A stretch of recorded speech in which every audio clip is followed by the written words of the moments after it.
Good morning, everybody. You are tuned to Computers 2K now on the Nissan Communications Network. I'm Amnon, your host for the next couple of hours, along with Nick. Good morning, Mr. Amnon. Good morning. Spence woke up with a very bad headache, and he put a message to me today. He said, I'm going to be a no-show. And Gal went to my brother's funeral. Well, a little thing. So it's just the two of us. Our number is 919-518-9773, Computers 2K Voice on Skype. And today's show is made possible by vMix Software, Telestream Wirecast Software, and is sponsored by Tom Sinclair of Live Streaming Gear. And like you saw on the page, I'm dedicating this show to my brother Uzi. Yeah, it hit home. Yeah. I now know that it's not a hoax.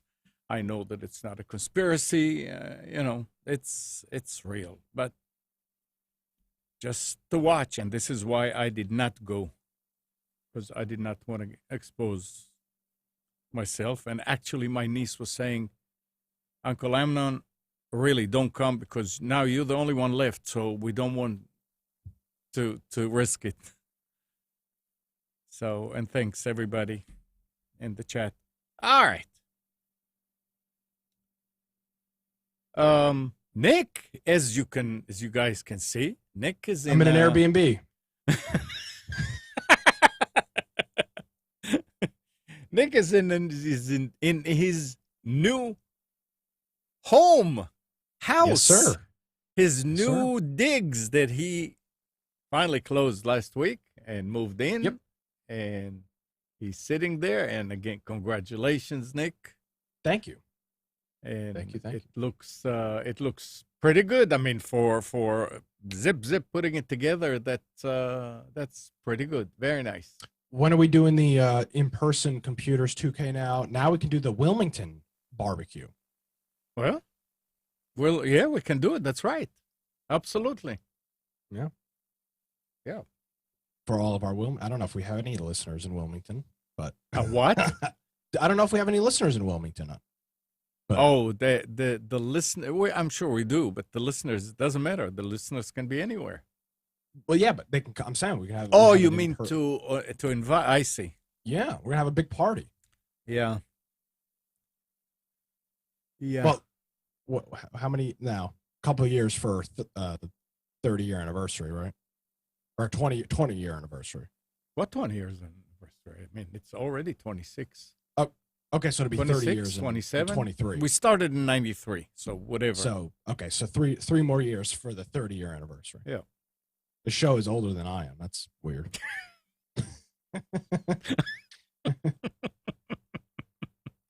Well, quite peculiar. So I've got a couple things. Yeah. So I've got AT&T. Right. But I've got a predicament. Uh-oh. Well, it's not a predicament.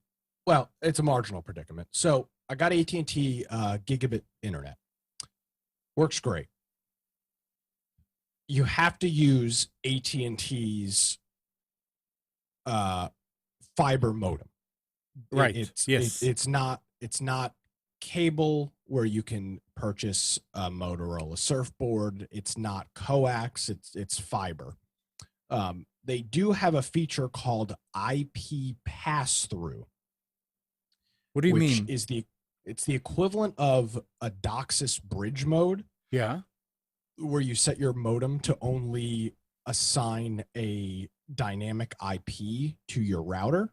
I'll try to explain this as so if you have so some people like to have their own. Now if you have Spectrum, for example, you get that black Aris box, right, and it's got 4 Ethernet ports on the back. People like myself and Amnon and other people, we would rather use our own router. So you can call Spectrum and our own modem yourself, and your own modem. But let's say you keep the modem, you can call Spectrum and say, hey, I would like you to put my modem in bridge mode, meaning that the device will not do any routing.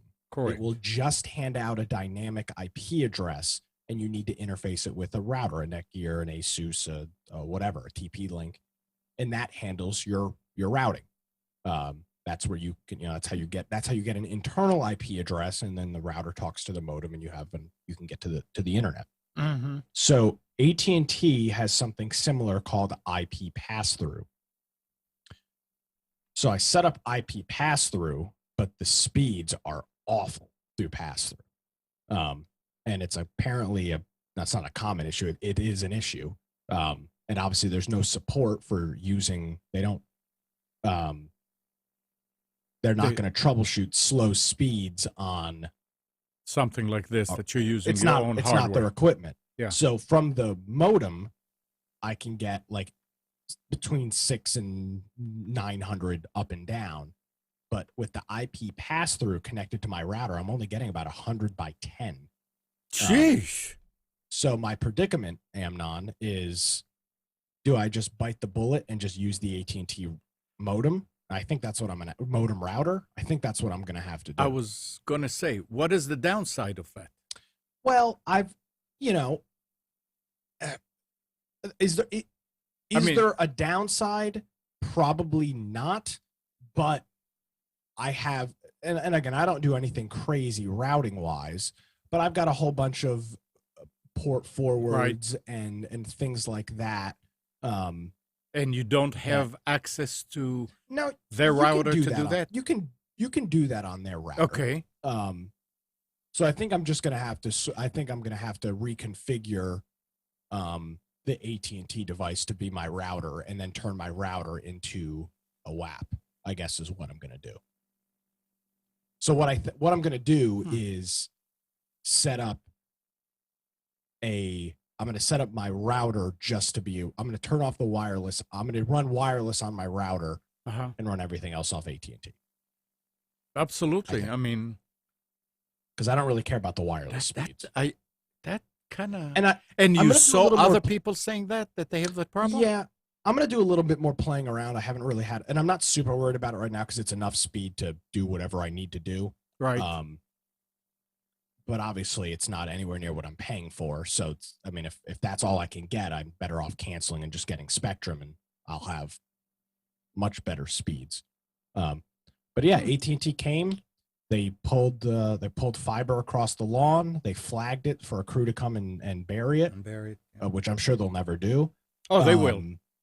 I remember Mike had quite a problem with that. I don't know if it was AT&T or Google, but they never came to bury it until somebody cut it. I was going to say, you don't know how long it's going to take them, but they will, because if somebody cut it and you have to call them, at that point they realize, we're losing money here, crew and all that to fix, and so they will. Yeah. And in your area, they may do it tomorrow. I hope so. Because it all depends. So AT&T installed on Thursday. Right. And then yesterday afternoon, a regular, unmarked, white van came over and flagged the cable. Right. And it's a contractor that does the dig. Yeah. And that'll be I have a little underground cabinet between the two properties in the front. And then it just runs to the side of the house, and he put a nice little box on the inside. Were you at the house when they came?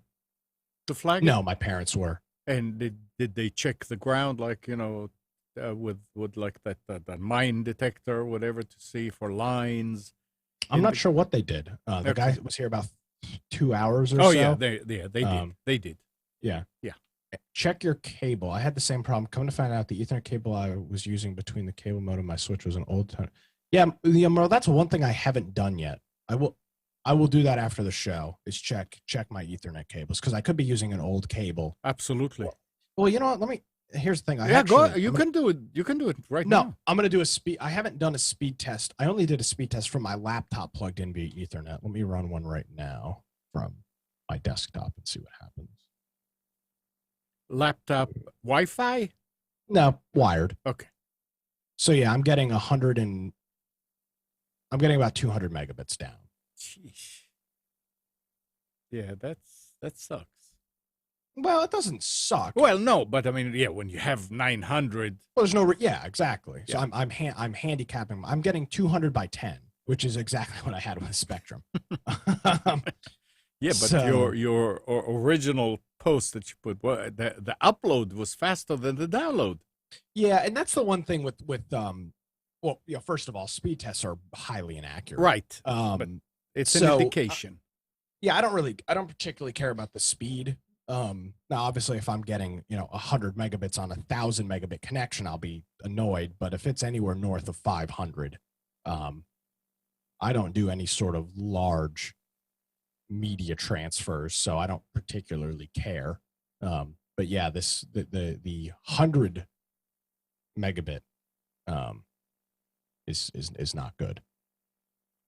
Yeah, and you think you're not going to do any big media. That's not big media when you upload your files to YouTube.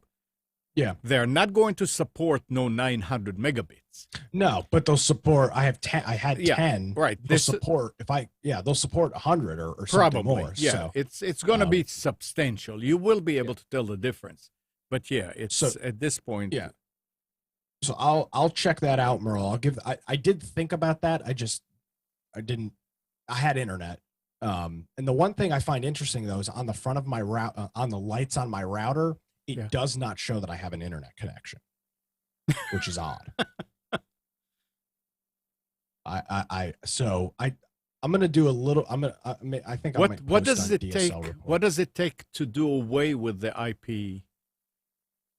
What was it? Pass through. Pass through. What does it take actually? I just have to turn it off, but then I'm double natted, and that's a problem. Okay. If you're double natted, any sort of peer-to-peer, for example, gaming with the double nat is going to be impossible. No.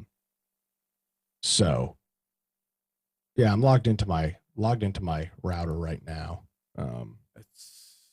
Yeah, I'll play around with it. I have internet. I'm not super. No, it's fine. Yeah, worried about it. Yeah. It's going to be it'll be something that I'll look at when I have.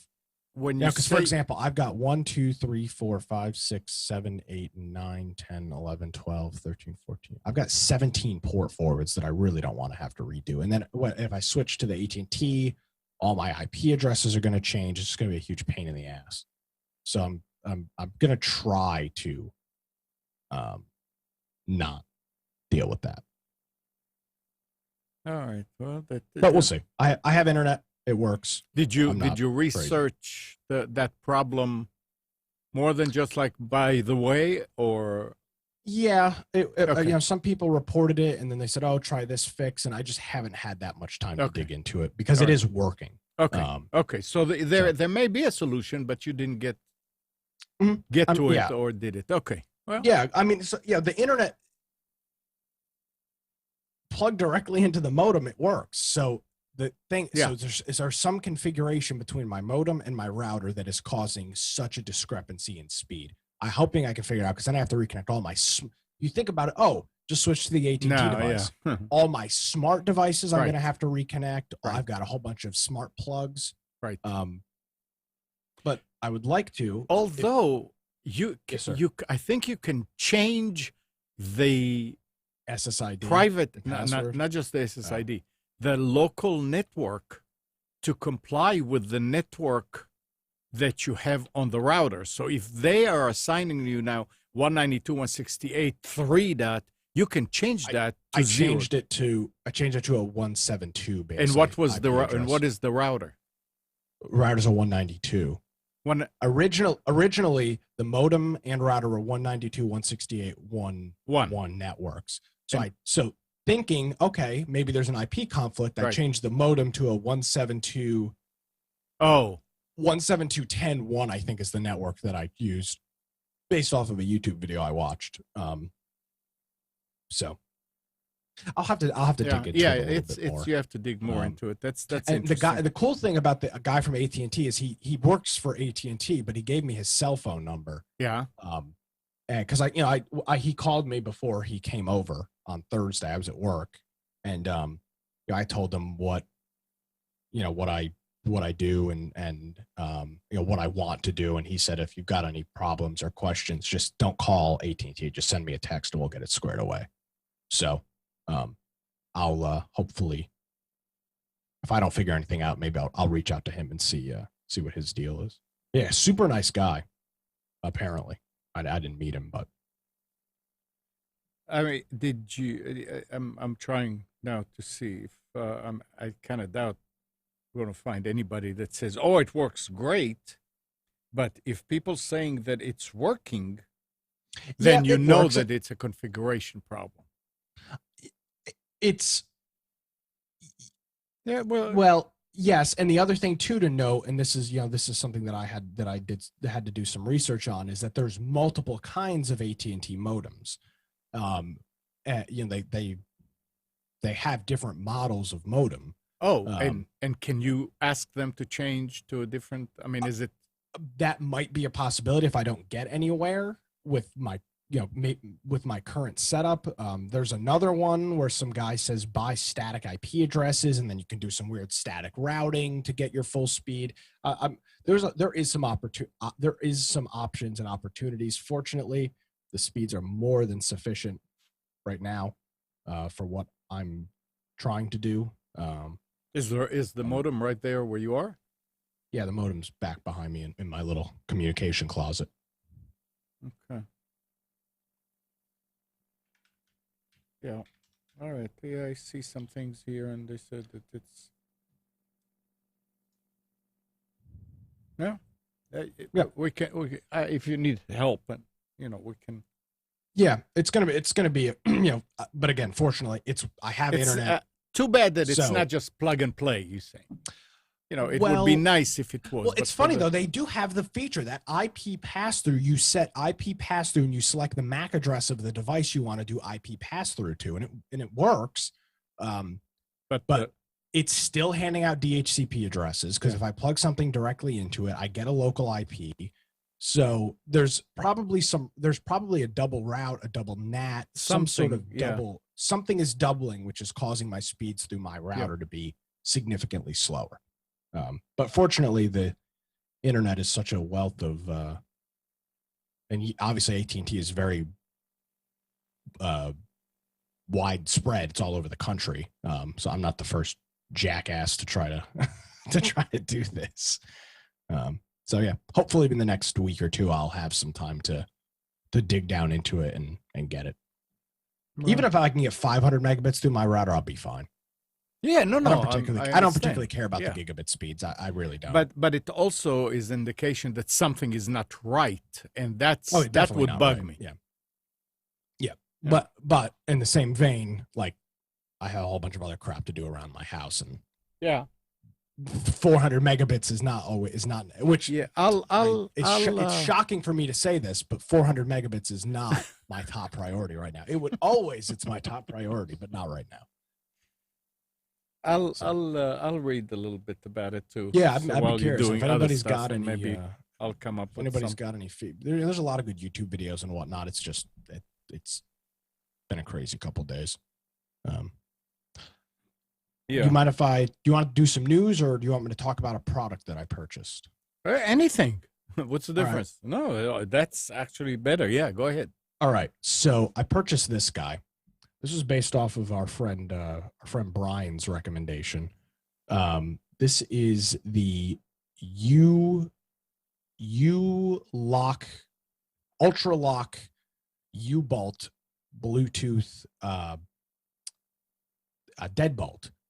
So my front door has got a deadbolt, and then the doorknob is just a regular door handle, no lock on it. Right. So prior to moving in here, I was looking at some different options, and I picked this guy up for $200, and it's cool. So it connects to your phone via Bluetooth locally, but you can purchase this Wi-Fi bridge adapter, which connects to the device and then connects to your Wi-Fi, so you can access the deadbolt anywhere. So you can unlock it, you can view an activity log of what's going on. This thing is great. It's got a fingerprint reader in the middle of it. You can use a code, PIN code system, 4 to 9 characters for the PIN code. So the long part is the inside? Yes, sir. Yep. Okay. And then it's just got a little keypad thing on the outside. So, I set it up so I've got a profile for me. Both of my parents are in town. I've got profiles for them, so they touch their thumb to the door and it unlocks. It's got a cool auto lock feature. So you unlock it, you close the door after 20 seconds, it will automatically lock itself back. It's a very cool device. It's a little pricey. I never understood these things. I mean, I never used them, but I never understood. It works on batteries. It does. What happens if the battery dies? It's got a key. Oh, it does have a key? You pull the faceplate down and it's got a key. Oh, yep. Okay. All right. That's what I was also, wondering. because it's connected to your smartphone, it will alert you when the batteries get low. And then if you choose to let the batteries die, it's kind of on you. Yeah. But yeah, it also has, you can pull the faceplate down and it has a physical key as well, which was a huge selling point. Now you can get the regular Bluetooth version for $180. But the wireless bridge, I believe, is worth the extra $20 so that you can from anywhere. Like for example, my parents were messing around with it and couldn't get it to open, and I got a notification somebody's trying to tamper with my lock because they were trying to. Well, so that's what I was saying. It's worth just for the fact that it will alert you if somebody opened the door, right? No, well, you can probably set it up to do that. I don't want it to open up I don't want it to alert that. But you can set, like, for example, I think at 3 unauthorized attempts, it will send you a notification. So if somebody's trying to get in there, it's not a home security system by any stretch of imagination. It's just a dumb switch. Yeah. But it's a pretty neat device. I'll post the link to it in the chat, but it's a very cool device. A little pricey, but not out of the price range of like a Ring doorbell or some of these other smart home things.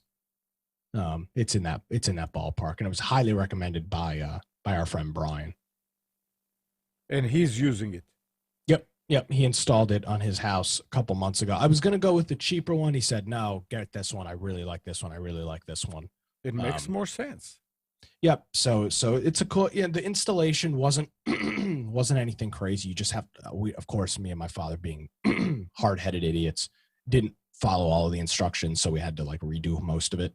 But once we actually read the instructions, it was relatively easy to set up. So nice. Yep.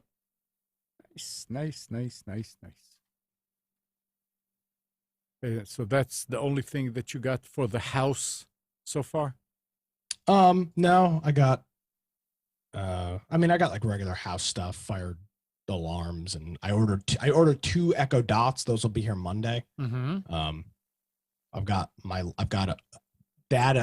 Those Amazon smart or those Amazon plugs that we bought for $5 come Christmas time last year has been great, because I think I have 3 of those, and I've got 2 set up in the living room for my lights, and it's perfect. I've got them in a group. And funny enough, with this door lock thing, I haven't done this yet, but you can set it up because it all interfaces with the Echo. You can set it up so when you unlock the door and come inside, it will automatically turn the lights on because it's all connected. I'm not going to do that, but it's all connected. It's pretty. You're gonna lose all muscles in your hands. Yeah, I'll never have to move. I'll Your just keep my hands in mouth my will pocket have all the time. great muscles, but your hands. Oh, Um, do you have gas in the house? no, Okay, good. but I do have a carbon monoxide detector. Well, I mean, that's not that. It's okay to have it, But you I'm have going to to get a have it. generator for a hurricane, so Yeah, it'll be but nice to have one. you're not going to run it inside, so it's all right. No, but there's been cases where you're running it outside, and wherever your inflow is for your AC, your some unit or something. Could be that it will. Yeah. So I did buy a carbon monoxide detector. I've got that plugged in. My office is currently in Shambles. disarray. Yeah, well, that's fine. That's all right. But you're used to it because it was like that in the. No. In the apartment. No. Oh, no. I'm saying you used to it because for the last week or so, you had boxes all over the place. So I thought you were attacking me that my office. No, I'm not attacking you. That'll be the last thing I do. Personally attacked. Oh, no. Character assassination. No, but that's nice. And the nice thing is now, being a homeowner, now you're taking the money from one pocket and put it in the other when you spend it. Oh yeah, it's very nice. Yep, it's very nice. Yep, good for you. Thank you, sir. You and Kathy will have to come down and visit. And maybe we'll just come to help. Right now, you have your parents. Yeah, over there. They've been super helpful. Maybe when things are not, when they're going back or something, then we can come and help you with other stuff. Awesome. So yeah, I'm trying to think of other. We talked about this 2 weeks ago or last week. I talked about with Gal the home security system. So I'm still a little unsure what I want to do about that. There's lots of options out there. Cameras, same thing. They've got those blink cameras. Not sure exactly what I'm going to do yet. This is for later on. Well, it is, but you get some money off your homeowner's insurance if you have a camera system. Yeah, that's correct. But you can always invoke it. I mean, you can always do it, add it to the thing. Yeah. Yeah, it's if you're gonna do something like this, then I'll tell you which cameras to get. I just changed all my cameras, all of them, to HD. I've got a box outside, a cardboard box, like 2x2, that's filled. I mean, I took all the extra cameras that I had and ones that I took out and changed lenses on and all. And it's all outside. I mean, it is a lot of cameras to give away, but that's not the one you should get at this point, because the HD cameras, the 1080p, even if they are, I mean, the wireless are more expensive. I don't choose any wireless because we talked about it. I mean, you still have to run power to it. But they're a little more expensive.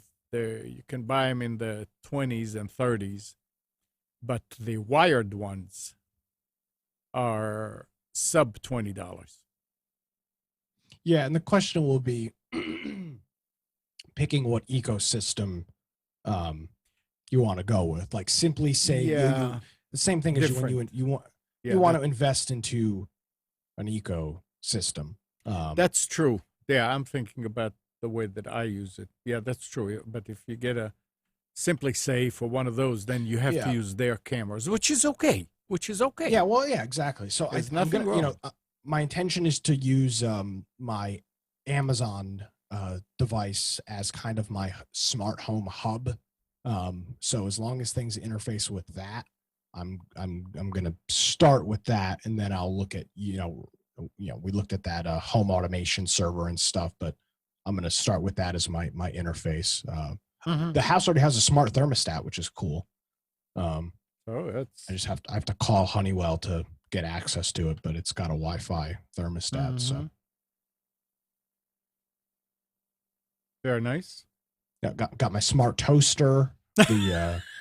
Got the be careful smart with those. the smart toilet seat. It tells me when somebody flushes the toilet. Yeah, be careful with that, because that will get to the point where it's going to tell you how the toast. What you say? I want it dark. No. You can't have it dark. No. You have to have it this way.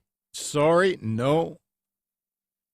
Some of these smart appliances, man, are crazy expensive. Yes, they are. So, yep, I got my American flag and I put a Trump sign in the yard already, so I'm good to go. You just need to have a good hose, water hose. I've got two. Okay. If the sign gets stolen, the next thing that will be is a concrete pad poured for another sign. So no HOA, I can do whatever the hell I want. Oh. All right. I'm sure we'll get to talk more about the house. Yeah. But in the meantime, this week, there were some problems on the internet. Oh, yeah. Many major websites and services were unreachable for a period Friday afternoon due to issue at CloudFlare's 1.1.1.1 DNS service. Ruh-roh. The outage seems to have started at about 2:15 Pacific and lasted for about 25 minutes before connections began to be restored. Google DNS may also have been affected. At 2:46, CloudFlare said the issue has been identified as a fix, and a fix is being implemented. He explained that it all came down to a bad router in Atlanta. The company also issued a statement via email emphasizing that this was not an attack on the system. Now, some of the services that were affected: Discord, Feedly, Politico, Shopify, League of Legends. All these were affected, among others.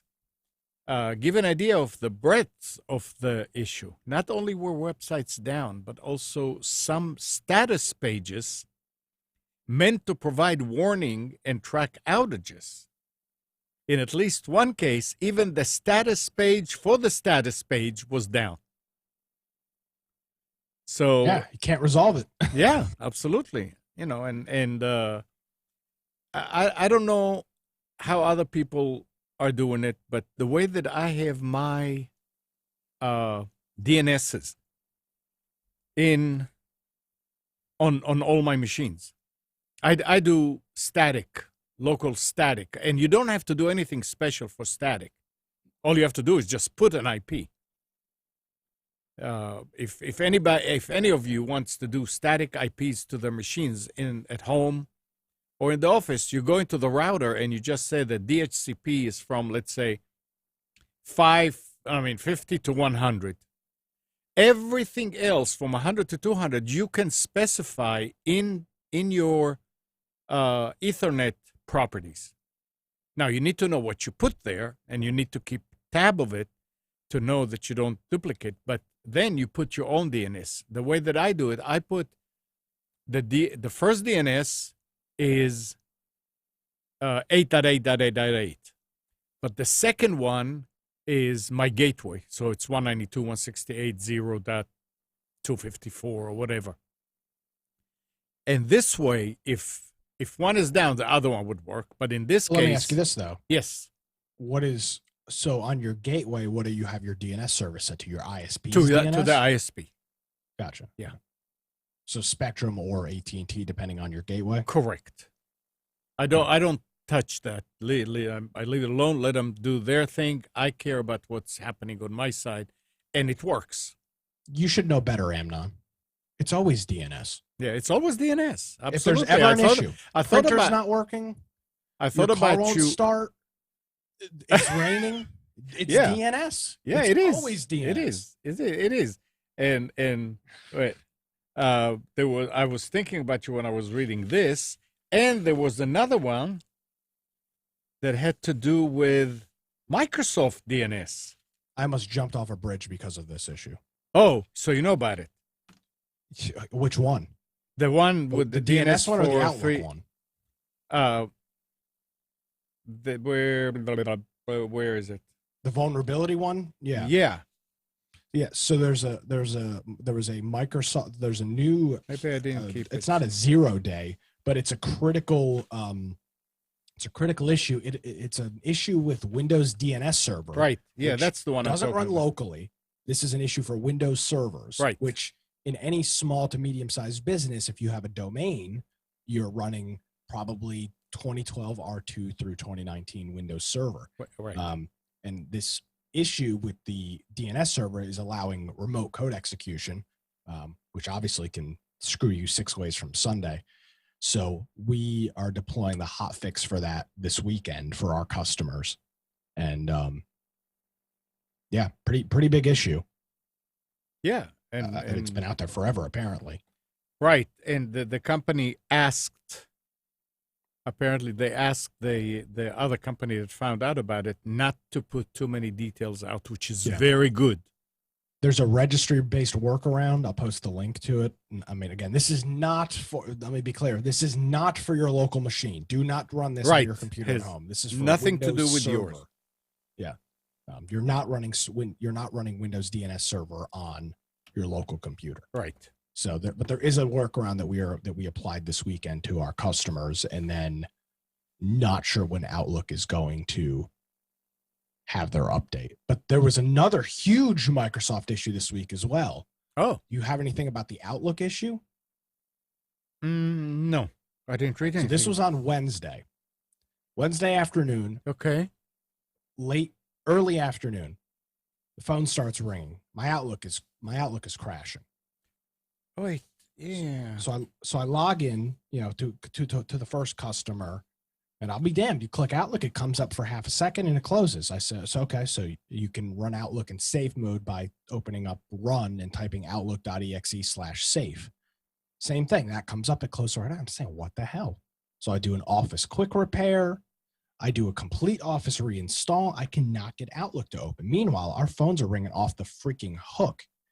There was an Office 365 issue that was causing Outlook to crash across everybody's Office 365 instances.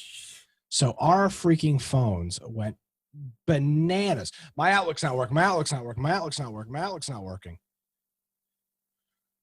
What a pain in the ass. And you fixed it. No. We have a way for Microsoft to fix it. So what There's nothing to fix. So what do people are doing now about their email? Well, it was resolved by Thursday morning, but in the meantime, you could go to office.com and use the OWA, the Office web application, and access your email via through that medium. But people don't like hearing that. So, wow. Yeah, it was a bad week for Microsoft. Yeah, but this too shall pass. It's bad week for the internet, I would say. You had because major DNS issues from if it affected Cloudflare and Google, you're talking about the two largest outside of ISPs, the two largest DNS hosts and providers in the world. Outlook is crashing for everybody that uses Office 365. There's a Windows Server DNS remote code execution. Just a crappy week for, I guess, technology. Crappy. Yeah, it's true. Yeah, and something else that with Microsoft Office 365, which is I'm surprised to hear that they're just doing it now. Microsoft is adding support for custom email addressing to Office 365 email services, a feature it hopes to complete in the third quarter of 2020. Custom email addressing are an optional feature that some email providers can support, like Delta Force. Yes. The feature is described in the RFC 5233. I mean, I won't bore you with the. We talked about it that you can, if you are on Linux, it's probably already enabled with most ISPs, and you can, if your email is nick@gmail.com, you can actually use your email as nick hyphen or plus something else @gmail.com. And any email will come to the primary email address and fall into your correct mailbox, but you'll be able to tell where this email came from. And where it's really, really good to have it is when you register somewhere.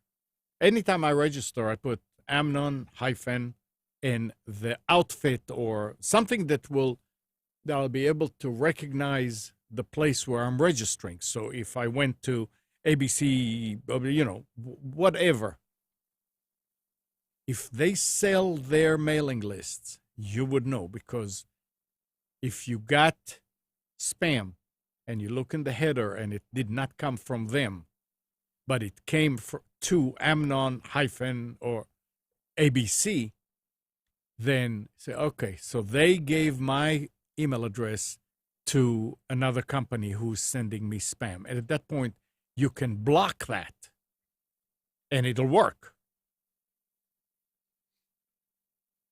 Apparently, Microsoft is just adding it.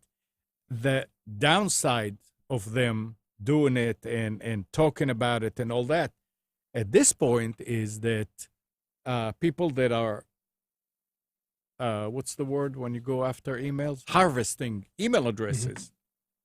Now can say, okay, any email address that has a hyphen in it, just use the first part of it. Yeah. So it lowers the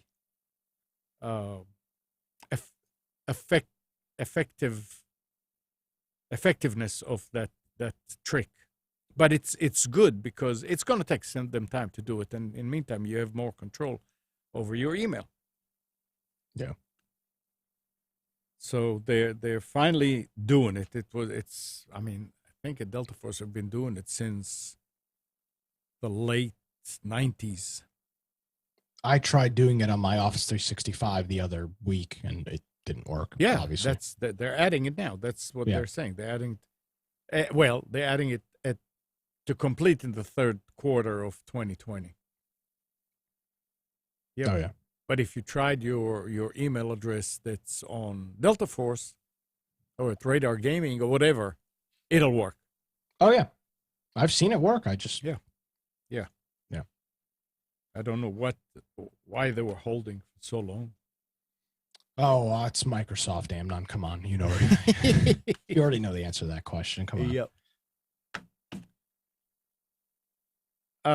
Did you see the sealed copy of Super Mario Brothers for the Nintendo Entertainment System that sold this week? No, you mean one of the original ones? The original Super Mario Bros. Sealed copy sold for $114,000 this past week. Needless to say, it will never be played. Christ, I hope somebody didn't spend $114,000 to play it, because I mean, I've got a copy of it that plays perfectly fine. Wow. Yeah, it was an anonymous bidder who paid $114,000 for it. It broke the single. It broke the price for the highest single video game sale, price, which was another Super Mario Bros. Game that was $100,000 in February of 2019. So 14,000 higher than that. Wow.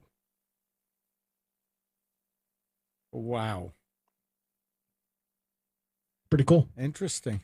Yeah. Don't you wish you had a sealed one? No. Oh, yes. To sell it. Well, yeah.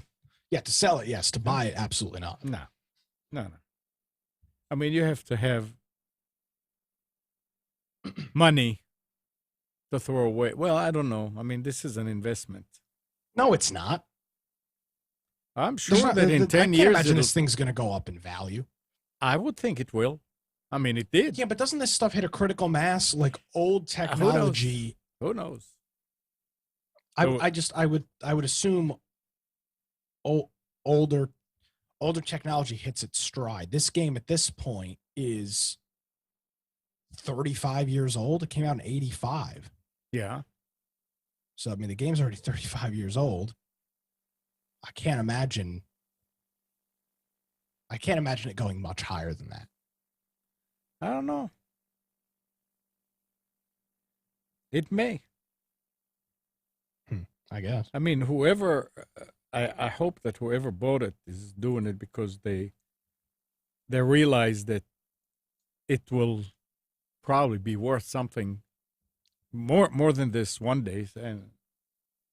But I guess people do take chances on things like that. I'm sure they just have more money than they know what to do with, and that's when you have that kind of money, you can do things like that. Hey, Spence. He's up. That's what instead of buying the house, I should have bought that game. Yeah, right. Yeah. That would have been a smarter investment for my future. That and a safety deposit box, so it doesn't get ruined, stolen. Right. Let's see what else we have here. The Wall Street Journal's senior personal tech columnist just published an article urging readers to quit Chrome because Safari and Edge are just better browsers. Obviously, somebody who's using an Apple. It begins with a reporter pretending to break up with Chrome, adding, "I'd say I'll remember the good times. Your speed, your superb handling of Gmail, but your RAM hovering, battery draining, and privacy disregarding makes it easy to not look back. This is the year, people. It's the year. I challenge you to pack up your bookmark and wave bye-bye to Google's browser."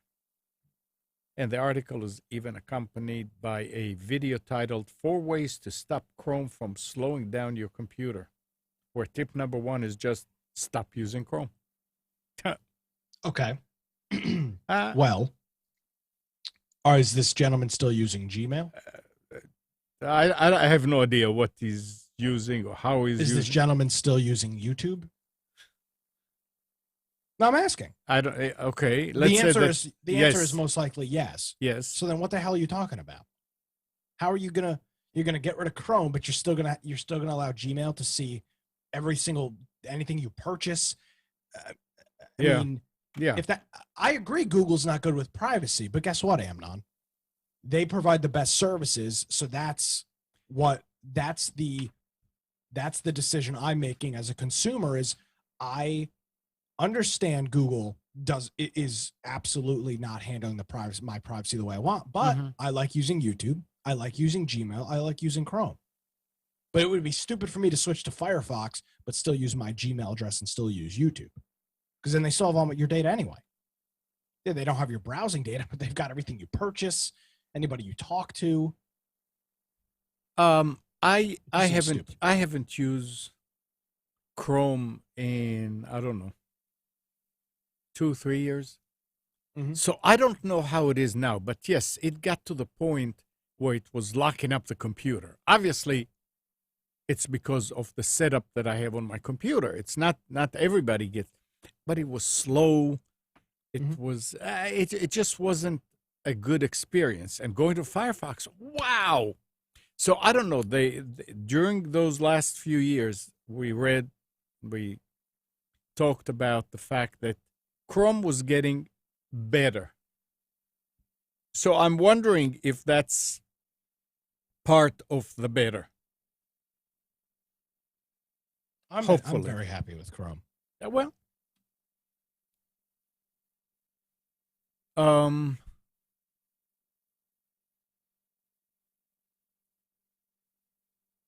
You got something to talk about?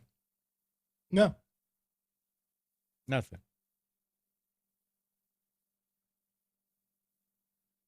I, What I do you just, got? I just wanted to take a minute.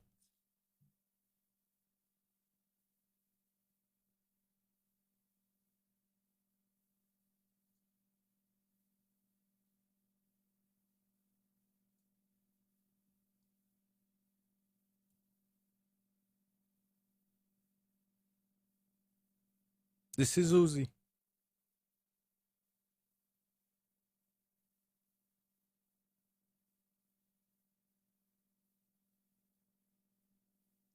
And the funeral is at 10.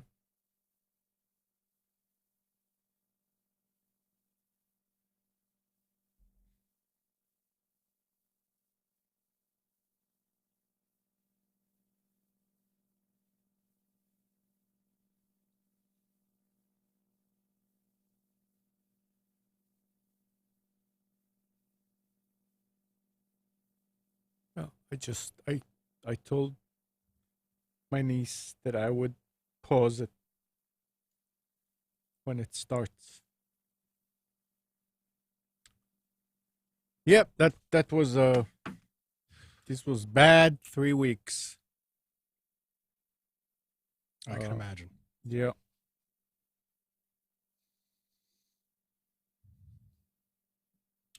But this shall pass. I mean, I keep telling people, as long as we learn something, as long as I learn something from it and other people learn something from it, it it wasn't done for nothing.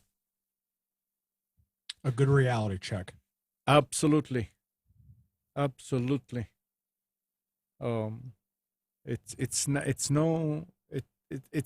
no fun. I mean, when you're thinking about what happens with your family, what happens with your friends, what it's Take it for granted. yeah, we do take it for granted, and then suddenly we leave others with a lot of problems.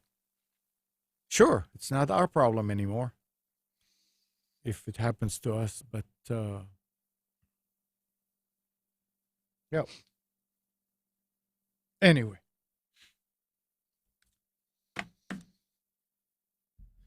so Microsoft's LinkedIn was sued by New York-based iPhone user on Friday for allegedly reading and diverting users' sensitive content from Apple's Inc. Universal Clipboard application. I guess there's something that they can get in and get information out of. That's from Reuters. According to Apple's website, Universal Clipboard allows users to copy text, images, photos, and videos on one Apple device and then paste the content into another Apple device, which is very nice if it could work in Windows. And you taught me something this week about the new Clipboard. Oh yeah. In 2004. Yeah. If you have excuse me, if you've done the Windows 2004 June feature update, if you press Windows key V, it will open. The first time it's going to come up and say, "Would you like to turn on the Clipboard thing?" Once it comes up, though, you can.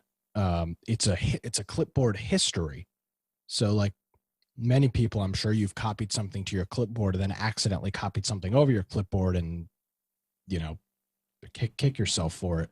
I think you can. I don't know how far it goes back. I just turned my computer on this morning, so I only have a couple things in there. But it's a neat feature. Yeah, it's a clipboard history. And there were you can delete the things out of there if, like, I copy passwords and stuff, so you can delete things out of there. But it is nice. I've copied. You write something and you want to paste it to a couple different places, and you accidentally overwrite it before you get to paste it, and you got to redo it or something of that nature. And there were some add-on and some plugins, whatever, uh, in past years that would allow you to do this in Windows. But do you trust those people? But, well, the question. that's the thing. Yeah. And besides, it's another layer there. This is nice. And I didn't realize. Let me say this: I did not realize that, and I don't know if it's on the Android across all the programs, but in the last 2 years, when my niece was updating everybody as to how Uzi is doing in the hospital, I didn't know how to forward on the Android to other people in another, to have a list and stuff like this. So I would copy it and paste it into an email that I sent myself, and then I would do it from the computer. And every time I copied, I saw it open, and I saw some of the other ones that are already in there.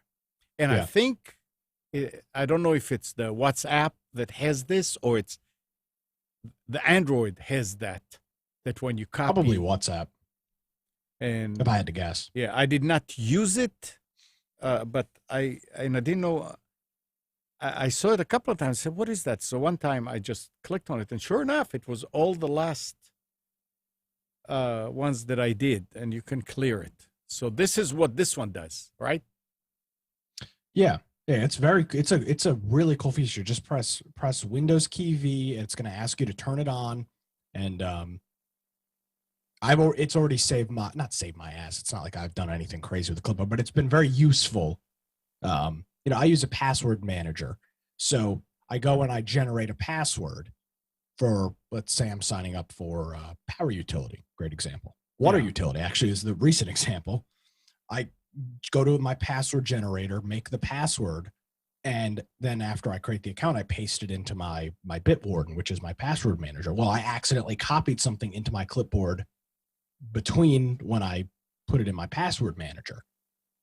In the times past, I would have had to go through a password reset and then keep it. Now I can just go back to my Clipboard and find it. So it's useful.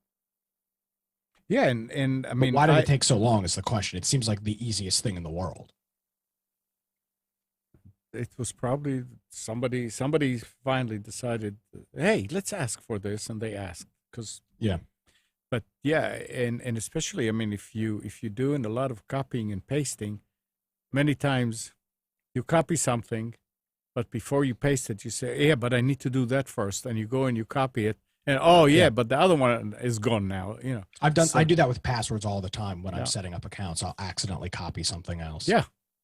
So this is nice, absolutely. And the other good thing is, even if somebody got a hold of it, they wouldn't know who's the password for. No. And again, it's on your local machine. Yeah. Here's the thing. If Microsoft's not doing good stuff with my data, well, they got your Clipboard anyway. You think they didn't add this feature without already storing the information. Right. I'm sure this stuff is already being stored in temp files or in your registry or something anyway. They're just now making it available for you to see. So it's not. Oh. You see what I'm saying? I can't imagine this is a new thing. I'm sure there was some sort of history of your Clipboard, in memory or somewhere it existed. Now they're just making it accessible to you, the end user. Yeah. And again, if you're worried about privacy, then get off all operating systems. Get rid of your cell phone. Seriously, stop being a hypocrite. Yeah. It's there's no way to get, privacy. At this point, you can do some things that will help or minimize, but your privacy is already gone. Well, here's the thing. Do you know, I was looking actually yesterday for a good picture of Uzi, and what do I see under there? I see a picture of the passport, my late father passport. Where? Yeah, under Uzi's images. Oh, in Facebook, on Google? On Google. Who uploaded it? I have no idea. It's possible that Uzi uploaded it one time years ago when he had the case with Nissan Motors. I have no idea, but I'm looking, I'm saying, what the hell? And this is why I I always, whenever, Oh, I you, see that. What the hell? It's huh? on digest.com. No, it's on digest.com, but I was looking at, I was actually Googling Uzi images. Yeah, that's what I was just looking Oh, at. yeah.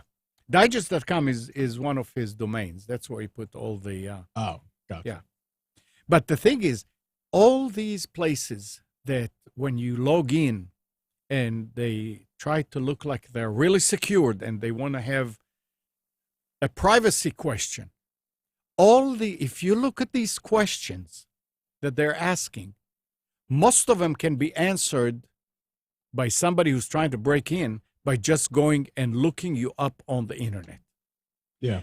Maiden name, your first pet.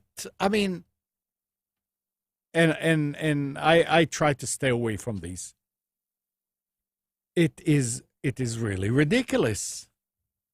So yeah, privacy is gone. But yes, I don't Well, think this is that Clipboard is that much of a privacy concern. I just I What? I'm trying to articulate Okay. the whole privacy thing. It's okay. Same thing with security, right? Amnon, you should probably have 7 locks on your door, right? All right, yeah. To make sure that nobody breaks in. But Right, do you really want to go through and unlock 7 locks to get inside your house? No. So you put 1 lock. Yeah. Is it the most secure? No. Is it better than having your door completely open? Yes. Yes. And it's the same thing with security. It's the same thing with privacy. Yes. Do I want Google to have do I want Amazon to have all of my information through the Echo? No. But I'll tell you what, I like not having to flick up a light switch or go find an IR remote to control my lights. Right. But at this point, even what information do they have at this point? Well, I mean, with the Amazon device, they are, they have information about everything that you did. Well, yes, but then there's the whole thing about the thing is always listening, when right, recording. Yeah. But again, you as the consumer, you as the person has to decide it's a trade-off. What is your privacy worth? I've come to the conclusion that at 23 years old, it's not going to get any better. And maybe this is a loser mentality, but just embrace it. I mean, what am I going to do? Hide under? What am I going to do? Build a bunker and live as off the grid man for the next 50 or 60 years? I don't think so. No, I'm seriously. No, I'm sure there are some people. There are some people that do. And guess what? Good for them. And if that's what they want to do, more power to them. But I can't sit here with a straight face, Amnon, and say, "Oh, I'm not going to use Amazon Echoes because they don't have my privacy." Yet I carry around 2 freaking phones. Yeah. So what do you mean? You're not going to use Amazon, but any service that uses your location data is tracking you 24/7. Yeah. So that's the thing is if now here talking people about are this, hypocritical. You can turn off your locations. Nah, it doesn't work. It doesn't. Okay. I'm sure it doesn't. Well, either way, even if you can turn it off, GPS you can never turn off. Yeah, correct. I know, but that's my point. Is that there are other things, and you were talking about the 7 locks on the door. Yeah. So if I'm a burglar and I come and I say, "Oh boy, look at that! There's 7 locks. Let's go to a window." Yeah. Yeah, you're right. You're right. There's just so much that you can do, and you have to live with the rest. Minimize as much as you can, but to close yourself from the rest of the world, to insulate yourself from the rest of the world, it is impossible these days. It is absolutely impossible. And even if you do it now, the leak and the information that you have out there will stay out there. All that information is already there. So it's not something that's simple to do. Yeah. What does Spence says? Stargate. What is that? I wonder what he means by that.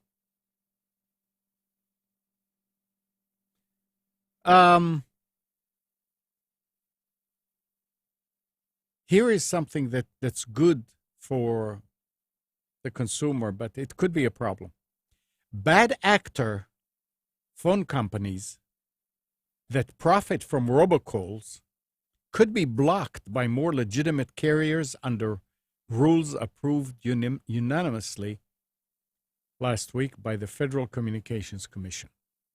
So, I mean, just from this, it already tells me that there are some that are benefiting from it.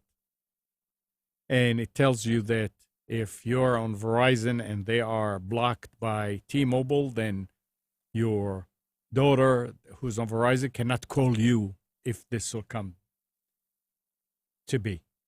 Under the change, the FCC said that carriers can block calls from bad actor upstream voice service providers that pass illegal or unwanted calls along to other providers when those upstream providers have been notified but fail to take actions to stop these calls.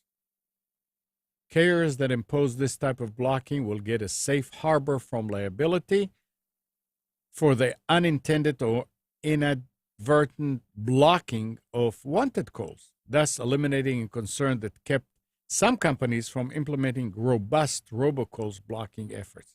So if you are on T-Mobile and T-Mobile is blocking Verizon and you want to get calls, but they're blocking it, you are not going to be able to sue them and say, hey. Well, this sounds very similar to what Gals described as the phone networks in Europe and parts of Israel, where all these cell phone providers don't all play fairly. And right.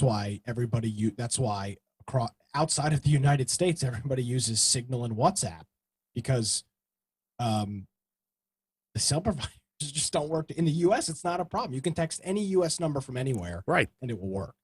And you can send spam and unwanted emails also. This may stop it, but it can create other problems.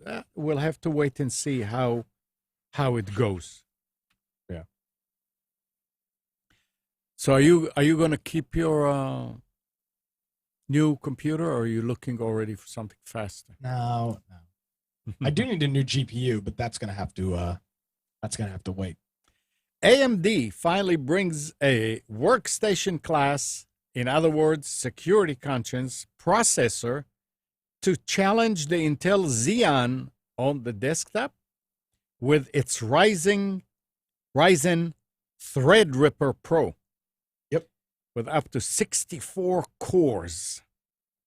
The Pro version of AMD's multi-core powerhouse Threadripper processors incorporates essentials like support for massive amount of memory and board level security, critical for uses which move a ton of sensitive data, ranging from aerospace visualizations to Hollywood video editing and CGI rendering. The CPU debuted in Lenovo's ThinkStation P620, and Lenovo has a limited exclusive on the processor. I don't know how they got it. It's probably because of the price and they were willing to pay it. But this is 64 cores. Big Blue, not IBM, but Intel. Yeah. I mean, they're on the chopping block. Well, if they don't, AMD is kicking their teeth in. Yeah. I mean, I said it a couple of months ago, and I'll stand by it. If you're building a new computer today, I think you're crazy not to go with a Ryzen, unless you have a specific thing that you need to do Intel with. What? For example, if you're trying to Hackintosh, if you're trying to dual boot Mac, you obviously need to run an Intel architecture. But if you're not, unless you have unlimited money, I think you're crazy not to go with AMD. Absolutely. If price is no object, I'd go with Intel. But if price is anywhere object, I don't see why you'd go anywhere else. Yeah, I'm definitely the next machine is going to be a Ryzen. Yeah, it's It's just ridiculous the not to. price for performance is unbeatable. And you know what? It's funny. We talked about this with other things. It took AMD having such terrible marketing, and the FX series processors were such garbage that they had to essentially reinvent their CPU market Right, and a lot of because people the FX series sucked. I mean, they were terrible processors, absolutely terrible processors. and a lot of people form their uh, idea about AMD according to that because Well, they how heard could you how not? bad, how bad, how bad, how bad, how Yeah, I bad. mean, Intel came out with the I series back in what 2005 I don't remember. or six, and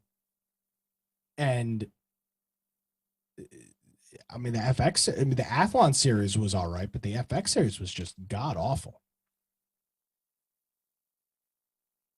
That's the one that you had, right?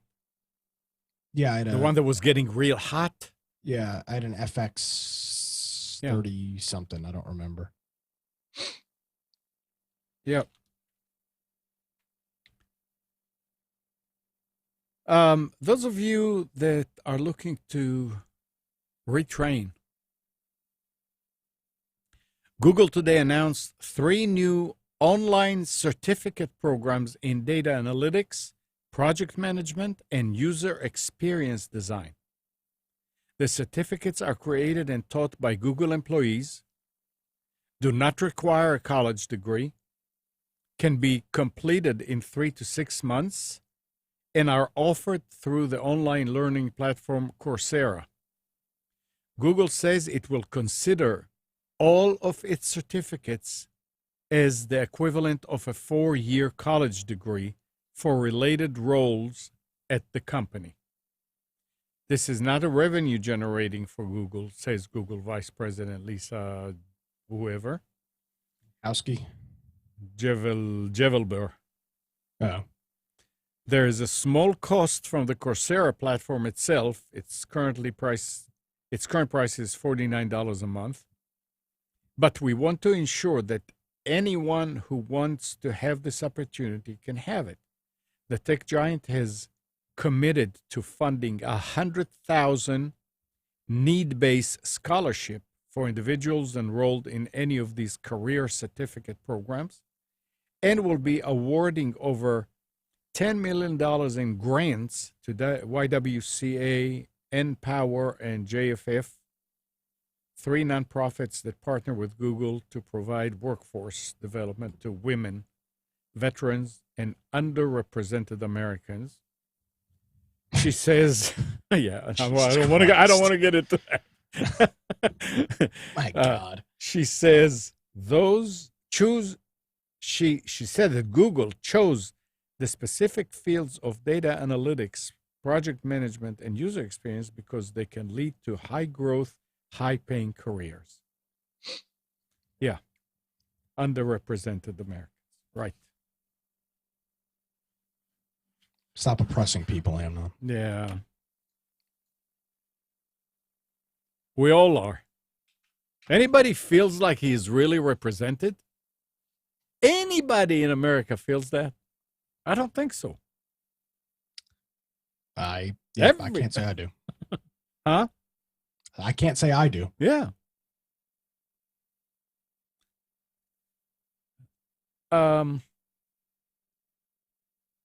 Here's something. I think I sent you this article for your show tonight. The growth, and for everybody else also to learn from it, the growth of partisan media masquerading as state and local reporting is a troubling trend we've seen emerge amid the financial declines of local news organizations. Mm-hmm. But what do these outlets mean for journalism in American communities? Now, remember, this article comes from Slashdot. Slashdot is, in my opinion, a left-leaning. Using previous research and news reports as a guide, they've mapped the location of more than 400 partisan media outlets. often funded and operated by government officials, political candidates, PACs, and political party operatives, and found, somewhat unsurprisingly, that these outlets are emerging most often in swing states, raising a concern about the ability of such organizations to fill community information needs while prioritizing the electoral value of an audience. The rest of the article was blaming conservative for doing a lot more damage than I took that out because it's ridiculous. It's bad anyway. They're telling you, oh, we are the news here, but it's not. Well, I've got a little bit of insight on this. Yeah. Not much, but a little bit. I think unless you live in a major city, vis-a-vis New York, San Francisco, LA, big media markets. Not even Raleigh's not big enough. Charlotte might be. I think Charlotte probably is, but not Raleigh.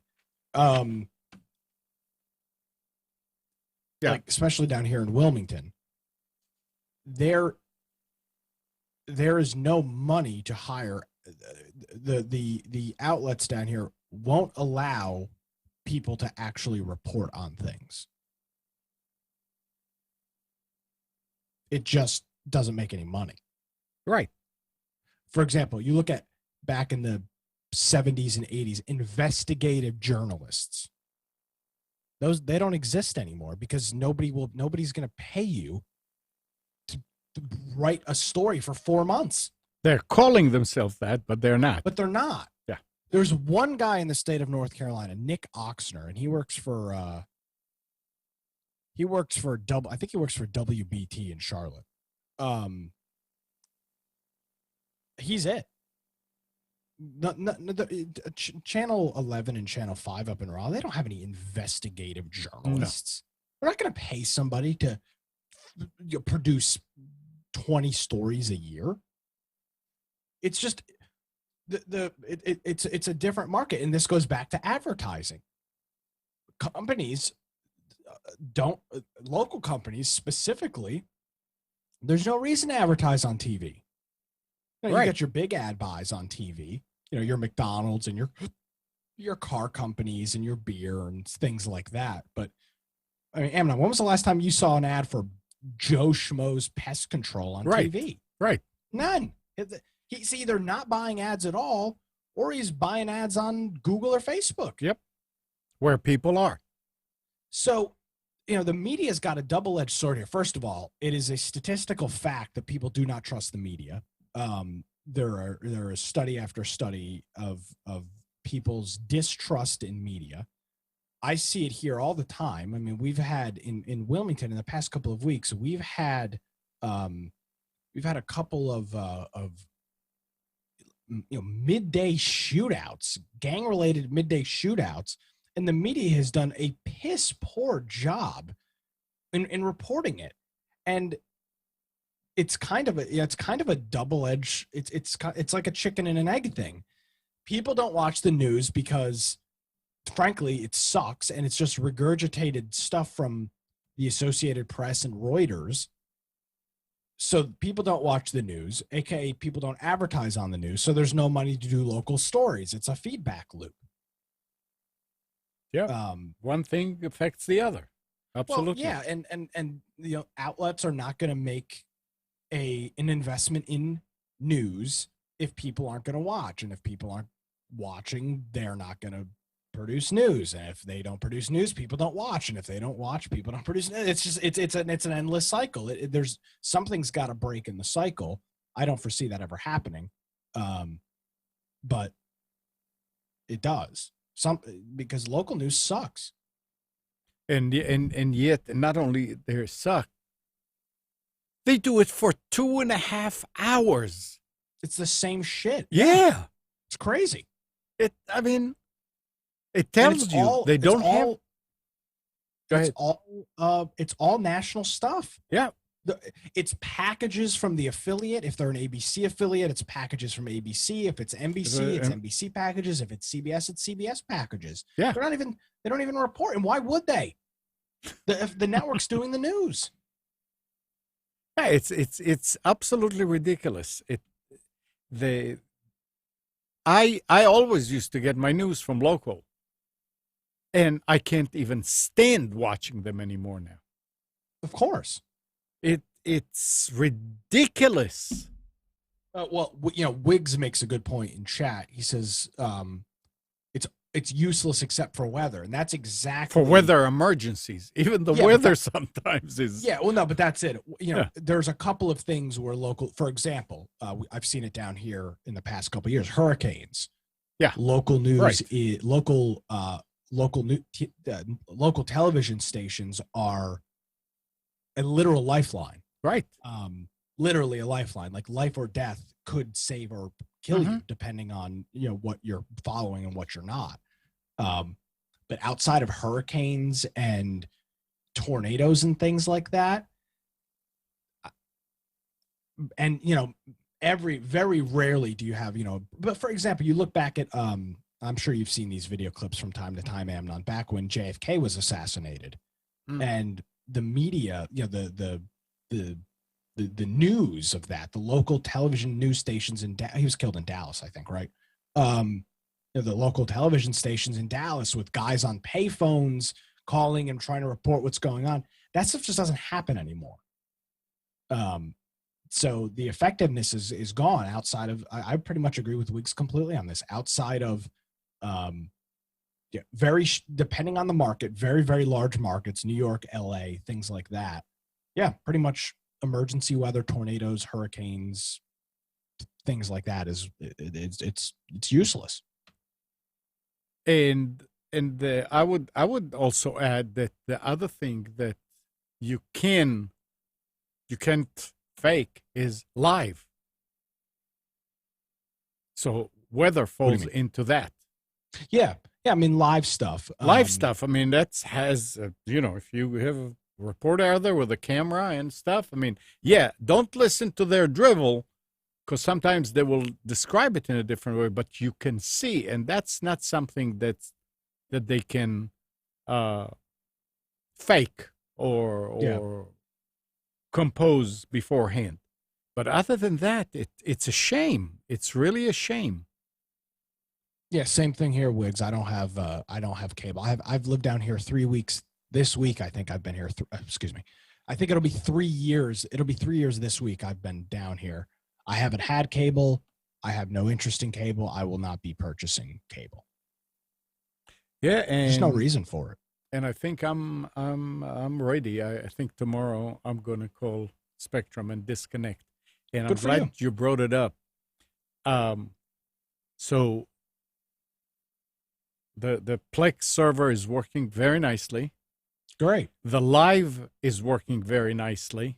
And there are some stations on live on the air that are great, that are not even on cable. All kind of older shows and comedies and stuff. And things like that. Yeah, good stuff. And let me tell people, I want to say something. You have one of those antennas that I'm using. Yeah. These are the flat. It's like it's just like a page. I'll post a link to it. I was not getting channel 17 at my house.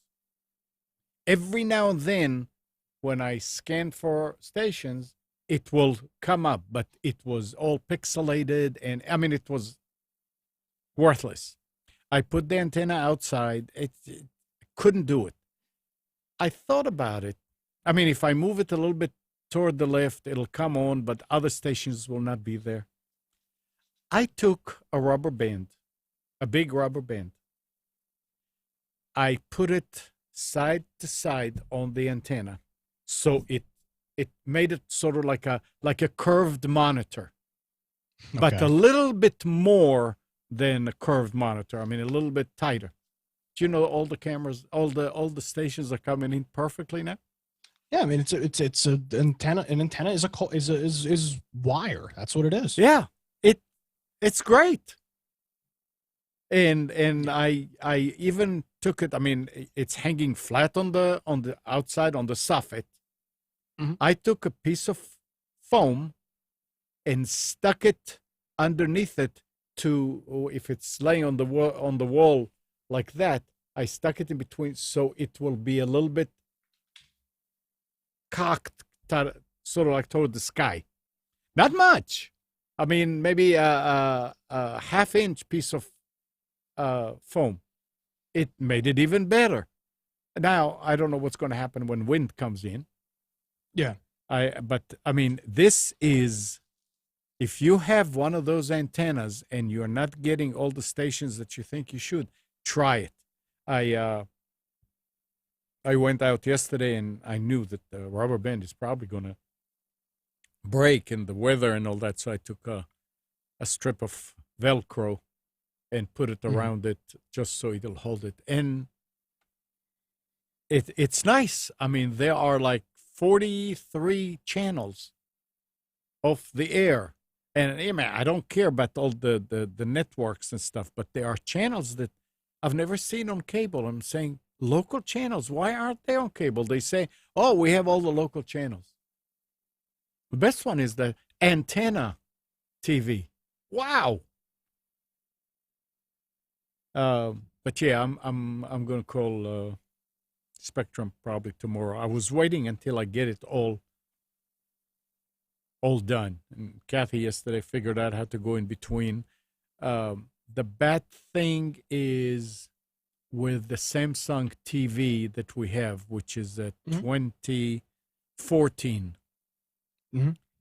The Plex app on it will not allow you to get live TV. Older, yeah. So I installed Plex on the Fire Stick, and it works okay. So it's a little bit more cumbersome to get to it, but it's okay. It's fine. When you think that I'll probably be able to save more than $100. Yeah, I'm gonna get a new TV here in the next couple days. Why? I think I'm gonna go with, because the TV I have right now is way too small. It's a 40-inch. Oh, okay. I think I'm gonna go with another Vizio. Yeah, I've been very happy with their stuff. I remember when you got it, and we were all talking about it and say, Vizio is not. But yeah, Vizio is a good make. I mean, it's a good make, but they're also, I mean, they're so. This is unbelievable. 50-inch Vizio 4K TV at Walmart in stock, $298. Yeah. You'd be an idiot not to believe that that's a good deal. Right. Absolutely. And you know what? It may not last as long as one of the 700. It may last longer than the 700. But if it doesn't last, if it breaks a day after the warranty is over, you can go out and buy another one, newer, a newer model, be happier with it, and it didn't cost you much.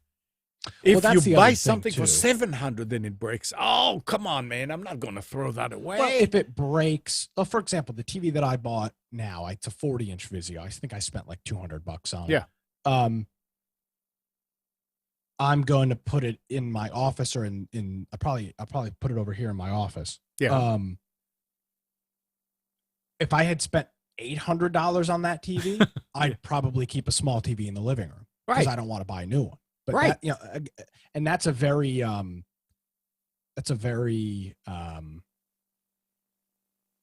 first world thing, I guess, but it's the truth. Yeah. I mean, I used to tell people that were buying computers the same thing. I said, you're not buying a computer for 3 years from now. You're buying a computer for today. Don't spend another $500 just because you think that it's going to last long. And we're talking back in the 90s and 2000. I mean, nobody needed 16 gig of RAM. Nobody did. And people wanted it. And I said, why? For what? He said, well, it's because in coming years, it's probably going to be needed. I'm saying, no, in coming years, you're going to have a new computer. Because your processor is not going to be good enough for that. It's funny you say that. As a gamer, as somebody that builds a computer for gaming, almost every single gamer is guilty of this. You buy a computer and you go, oh, I'm going to get this motherboard so that I could update the CPU and, blah, blah. Never. Right. Never will you ever update just the CPU. You're going to build a whole new damn computer. I've made that mistake 3 times. Yep. It is stupid to believe that you're going to update just the CPU. Bullshit. You will always get a brand new computer. I was going to do the same thing with my old i7. I bought a motherboard that was a chipset that I could upgrade in the future. Yeah. Guess what? Now it's sitting over here and it's going to just collect dust. Yeah, because the newer technology doesn't fit into it. They did not. It's not even that. It's just so much changes, and it's like, that's right. I'd rather build a whole new computer so I can get. Yeah, for example, if you would have asked me when I built this i7 back in 2015, if you would have said, "Oh, you're going to get an AMD when your next build," I would have slapped you across the face because of the terrible experience I'd had with the FX series. Yeah. I didn't know. Nobody knew that Ryzen was going to be right around the corner. Right. So that is very true. That doesn't mean make a poor buying decision. No. But it just means be realistic with your use case and don't try to plan 15 years into the future. Sure. I'm dealing a lot with that stuff with house stuff. It's like, I could use it. No. Just buy it for now. Yep. You use it now. If you want to use it in the future, great. If you don't, great. Right. And I'm going to go buy a lawnmower. I'm not buying a new lawnmower. I'll buy something used. Right. That's the thing. I mean, you buy something, you know that it's going to work for you now. And if it's going to work for you now, it's going to work for you tomorrow and after tomorrow and after tomorrow until you get to the point where, okay, I need something newer. Yeah. And at that point, you can't get another motor and put it on your lawnmower and say, okay, now I've got something better. No, you go out and you buy a new lawnmower. You go out and you buy a new toaster. I mean, it's yeah. So that's the way of thinking. That's what I was trying to make people realize when they buy a computer. So,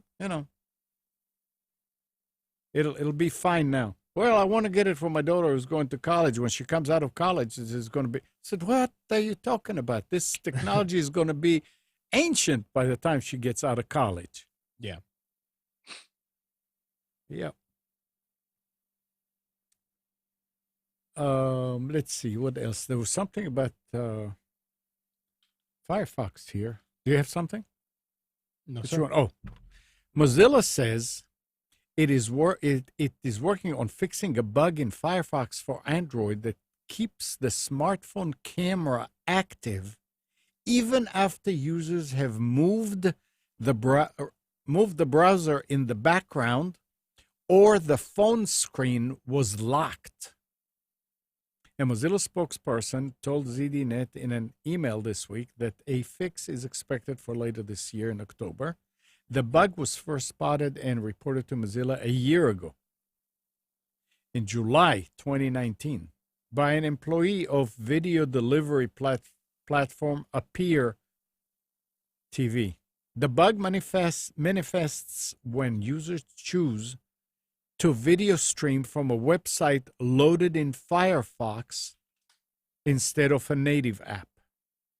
Mobile users often choose to stream for a mobile browser for privacy reasons, such as not wanting to install an intrusive app and granted unfettered access to their smartphone data. Mobile browsers are better because they prevent websites from accessing smartphone data, keeping the data collection to a minimum. The Appear TV developer noticed that FireFox video streams kept going even in situations when they would have normally stopped.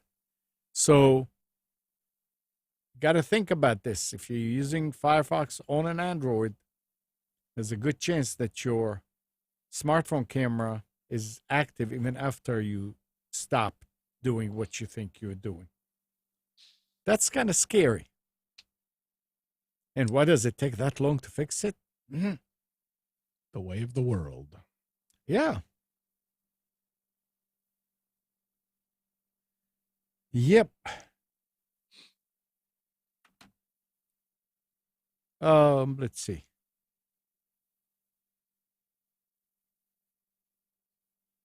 Oh, actually, this is it. Yeah. That's all I have left. I've got a couple things. Let's see. Let's see. I had a couple things bookmarked here. I saw this article this past week. So White Castle, yeah, you're familiar with White Castle, right? The burger place. Yeah. They are the first large fast food chain to use robots for cooks. So they're starting it in, I believe it's Pasadena, California, is where they're starting it, and they're going to have robotic chefs at the restaurant. No, excuse me, it's in the Chicago area. Is where they're starting this. They're working with a company called MISO Robotics, and it is going to. Let's see, there's a little video here and shows what it does. It's a burger flipping robot. Yeah.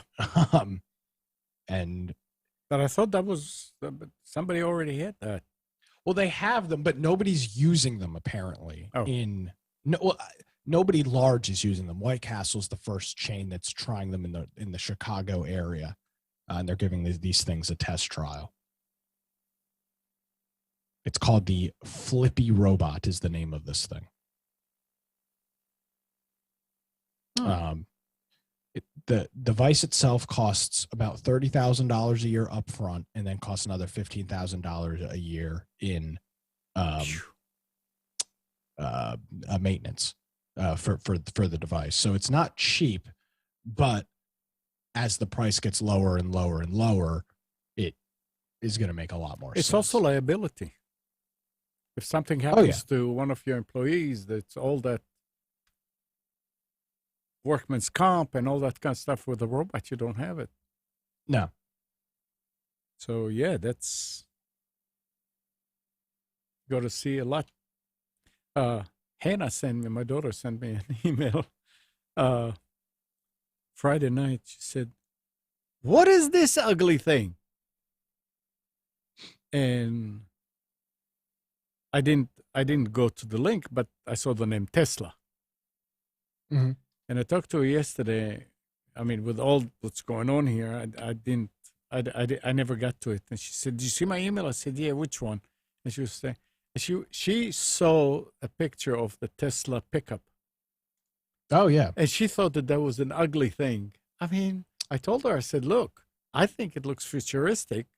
And besides, they're looking for streamline. I mean, you have to get as many miles as you can and all that." So it's interesting that somebody could say ugly.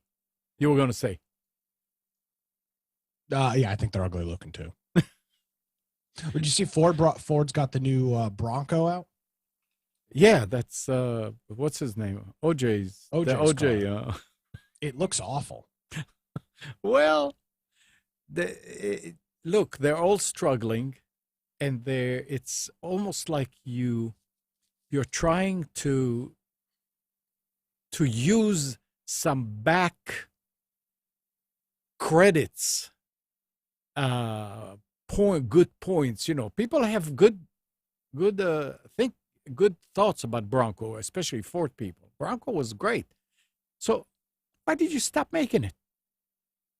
Now they're trying great too. To get the what? OJ thought it was great too. Well, but yeah, are you going to get one? No, absolutely not.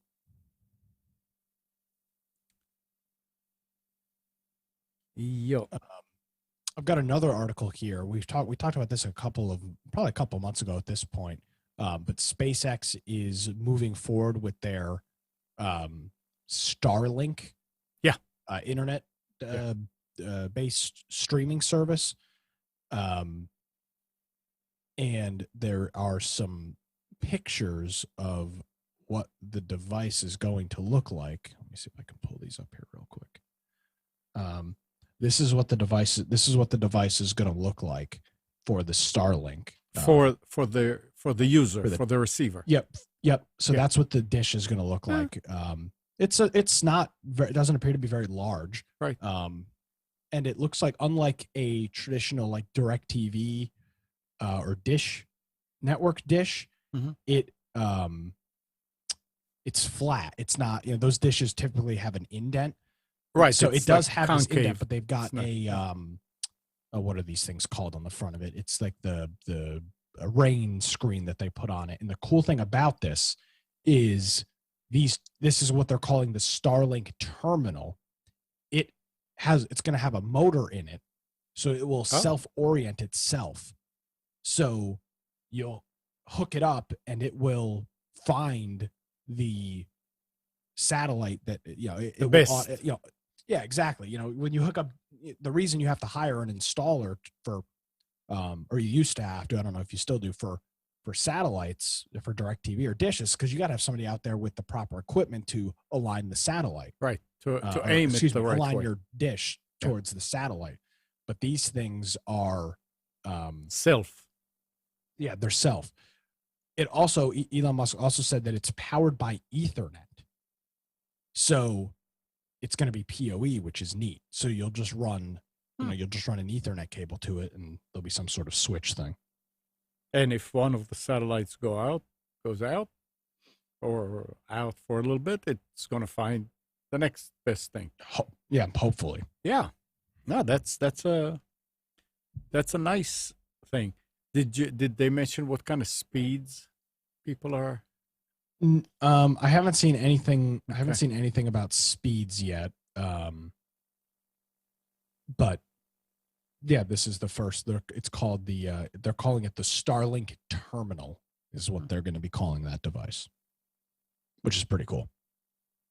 Yeah, that's what Microsoft was going to do a long time ago, and never. Space internet. Yeah, there were low orbiting satellites that will be all around the globe and provide internet to anybody anywhere in the world. Well, Facebook's invested a whole bunch of money into something like this. But it's not doing it. No, see, that's what I'm saying. Elon Musk's the only one that's actually moving forward with something, which is nice. Absolutely. Yeah. That's my point. That it's.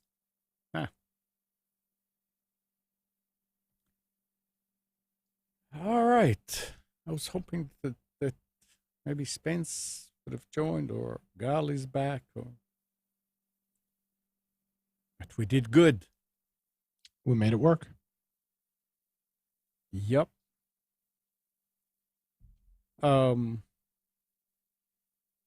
Anything else? No, I think we're good. Just I'll say it again. Condolences to you and your family. Thank you, everybody. Yeah, I'm going to end up the outro is going to be different. Awesome. So thanks, Nick. It says, yes, sir. Thank you. And good morning, Kathy, Hannah, Nabil, Mac, Norm, Katie and Donna, Dina, Arlette. Thanks, everybody, for tuning to Computers 2K Now. We hope you enjoyed and maybe learned something from our time together. Remember to practice safe computing. Update your virus scanner. Back up your hard drive. We'll be back here next Sunday at 9, but you can always reach us at computers2know.com. Tonight, are you doing a show? Are you recording your thing? No, I'm planning you don't know on yet. it. You plan on but it. I'm not exactly. Even if you don't, then there's going to be the people can listen. So tonight at 7, it's Nick's Against the Norm at atnshow.com.